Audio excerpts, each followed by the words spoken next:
discussion, everyone's going to remember who actually stands in the breach and fights tomorrow and who goes running off like a chicken.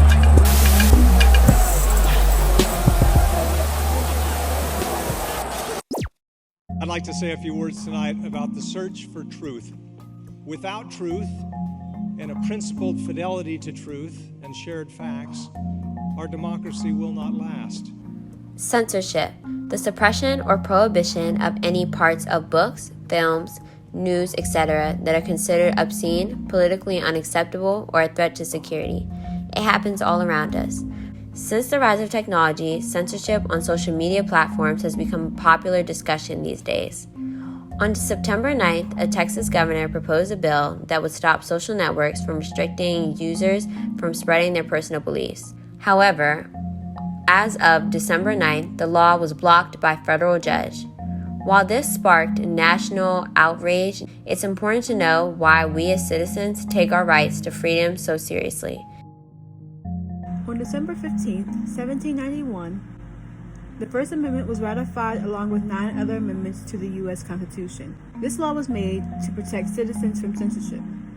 However, since the rise of social media, networks such as Instagram, Twitter, YouTube, Facebook, and TikTok have had many instances where seemingly this is no longer the case. This is because of the common social media guidelines these companies impose.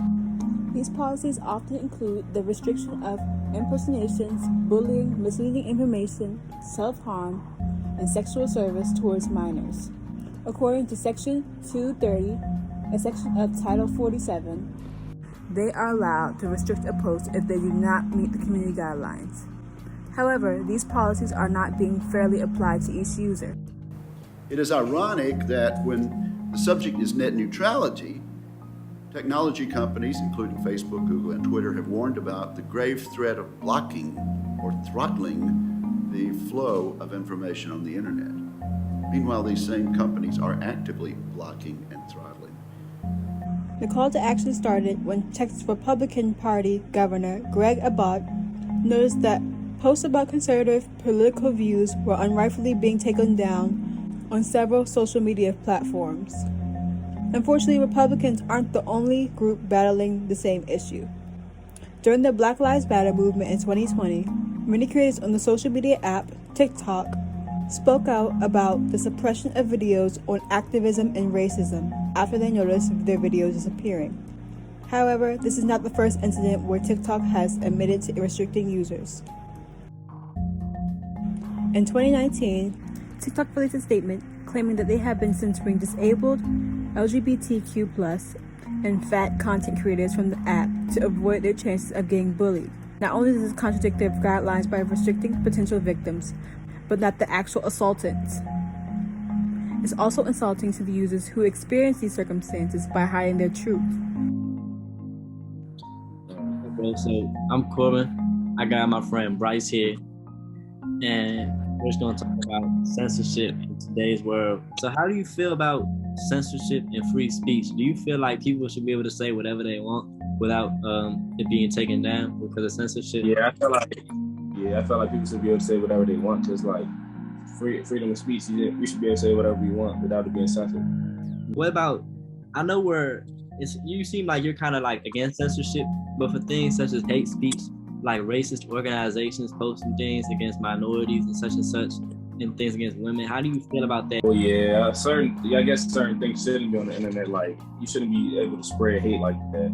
I guess it's right that they censor, but yeah, on the big apps at least. I think it should be a fine line, but I don't think it should be an algorithm to where whatever gets posted should be taken down. I think that people should be able to take a look at it, and the people should be able to make a choice.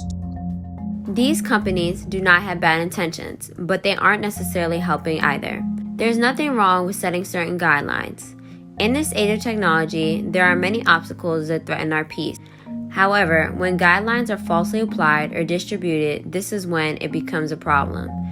Restricting things that are controversial yet meet community guidelines does nothing but hide the truth. We do not live in a utopian society, and avoiding certain types of people will not get us there either. The most important thing we have is our voice. It allows us to speak out on thoughts that we have had shape us as individuals. This brings me to my point. The First Amendment helps protect our freedom of speech, but does it really? Hear me out. As mentioned before, the First Amendment was made in 1791, approximately 230 years ago. While this amendment is the backbone and point of our country, many things have changed within the last 2 centuries. Things such as phones, computers, apps, and websites were not even thought of to be possible yet. However, now we have drastically changed and lived in a society controlled by technology, which we use to express ourselves. But if the First Amendment doesn't apply to where speech is now used commonly, does it still have many purposes? In conclusion, the government impacts us with the amendment, but not giving us free speech, but by restricting it with their refusal to adapt to society. The First Amendment needs to be expanded to social media. The government needs to find a way to bring back purpose to America's most vital attribute.